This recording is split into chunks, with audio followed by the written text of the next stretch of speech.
ભગવાન શ્રી કૃષ્ણને પણ અખાડા ખૂબ જ પ્રિય હતા અને તેના જ કારણે આ અખાડા જે છે તેનું મહત્ત્વ આ રથયાત્રામાં છે અને બાળકો જે છે તે વિવિધ કરતબો કરીને આ અખાડામાં શું કહેજો કેટલા બાળકો આ પ્રકારની કસરત કરીએ? આમાં 10-15 બાળક ખરી ગઈ અમારા અખાડું શું કરતબ બતાવવાનું? આ બધા કરતબ ચાલુ જ છે તમારા સામું. કયા શું નામ કહેવાય? તો જોઈ શકાય છે કે નાનું બાળક જે છે ફક્ત એક જ હાથથી આ ચક્કર જે છે તે ફેરવી રહ્યું છે અને વિવિધ કરતબો જે છે તે આ બાળકો હાલમાં કરી રહ્યા છે. જોઈ શકાય છે કે આ નાની બાળકી છે ઉપરાંત અન્ય એક બાળકી છે તે પણ આ પ્રકારના ચક્કર જે છે તે ફેરવી રહ્યા છે.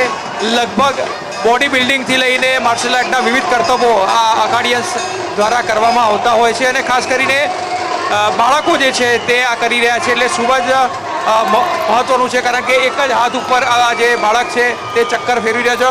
કયા કયા કરતબો આજે બતાવશો? આમ સરસપુર એમ શાળા કયા કરતબો બતાવવાના છો આજે? ચકેડા, તલવારબાજી और लाठी दाव. तलवारबाजी करता बताओ. और तलवारबाजी गोल घुमाते हैं और लाठी दाव. लाठी दाव बता मंगाओ. તો તલવારબાજી અને ચક્કર જે છે તે અહીંયા કરવામાં આવશે અને સમગ્ર રૂટ ઉપર આ રીતે અખાડિયન્સ જે છે તે આવી રહ્યા છે અને આ પ્રકારના કરતબો જે છે તે બતાવી રહ્યા છે. કેમેરામેન મનોજ ગોહિલ સાથે આશુતોષ ઉપાધ્યાય, ન્યૂઝ કેપિટલ, અમદાવાદ.